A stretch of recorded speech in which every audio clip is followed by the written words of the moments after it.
I think you know the drill. I get a couple of people who have different political views than mine, and I let them ask me whatever tough questions they want to ask.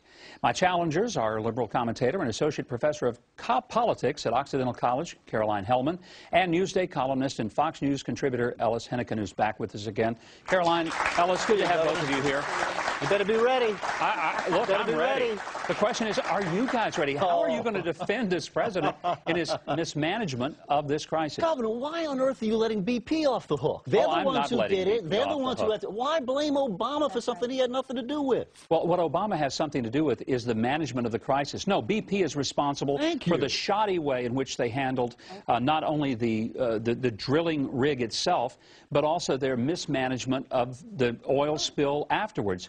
But when the president continues to tell us, don't worry, I'm in charge here, then be in charge, take charge, but put people in the positions and authorize them and free them up, because you cannot run all of this through the normal slow walk bureaucracy. Governor, he has done that, right? He's gone to the coast 4 visits. He has got the $20 billion escrow fund set aside. He set up the Gulf Coast Recovery, a commission to investigate this. He got professionals to the site immediately. He's working with the best people to handle this crisis, which are actually BP officials. So what exactly more do you want him to do? Well, I'll tell you one thing, Governor. Okay. One argument. All right. He has not done this well. He has not communicated with the American public all of these things that he has done, and I would ask you, what could he do at this present time? What could he do to either stop the leak or process the oil pickup more quickly? So many people are criticizing the president. They're criticizing BP, I think rightfully so, not in the case of the president. There is no magic pill here, and we want someone to beat up. What could he possibly do? I want to tell you, I admire both of you. You're doing something that even few Democrats will do, and that's to defend the president's management of this. Let me tell you specifically.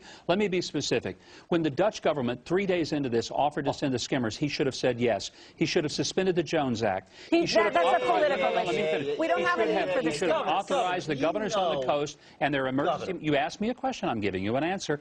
He should have authorized the governors to take whatever measures they could. When Bobby Jindal at Louisiana asked for the sand burns, they said they had to do an environmental impact study. Governor, you know what the problem. Governor, you know what caused this problem, right? By the way, all your friends, all of your friends, deregulate. That's right. Trust the oil companies.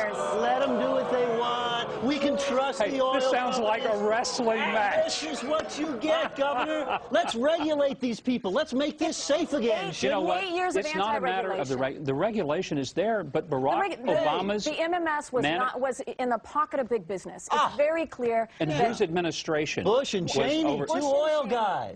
Two oil guys, I don't know if you know this, Ellis, but the election ended in Ellis. 8 years of trying to roll back the election was over in 2008, and guess what? Barack Obama has been president since January of 2009. We're pulling it back slowly. His people he inherited a mess. Slowly he inherited the classic iron triangle, right, where we've got a congressional committee and a bureaucratic agency and a company. Still George Bush's fault. Of course, when we're talking about regulation. But Governor, talking about government regulation. You know, Governor, let's get some agreement on one thing. Let's get some agreement on one thing. Let's try. It's going to be difficult, but we'll try. Let's get some agreement. All right, we need some tough regulations to make sure that these guys pay for every nickel they've caused us and that this never happens again. Don't be a softy on corporate America. I'm not going to be a softy on BP. Look, I'm so angry that Tony Hayward, who has already been dismissed, even as we're taping, he's over watching a yacht race in Great Britain.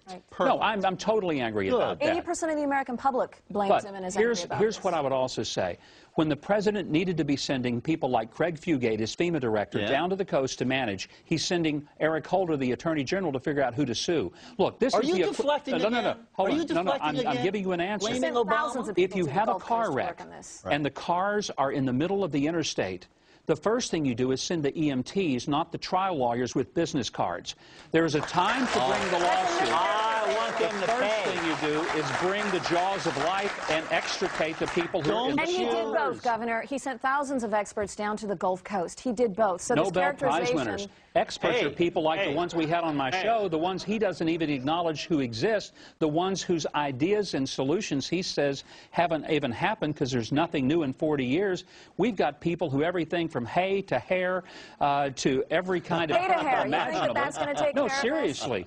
Governor, not all of it, but you know what? If we in our little show found thousands of options, here's what I would say. Turn them all loose on the Gulf Coast. I'll guarantee you every bit of that is a whole lot better than the crude oil that's about to spill on the beaches and kill every fish and wildlife there. We agree on that. And on that point of agreement, we have to end. How about that? Thanks very much, Caroline and Ellis. The last two defenders of the president's handling of the Gulf Coast. God bless them. They stand alone, but they do stand strong, and I have to admire them for that.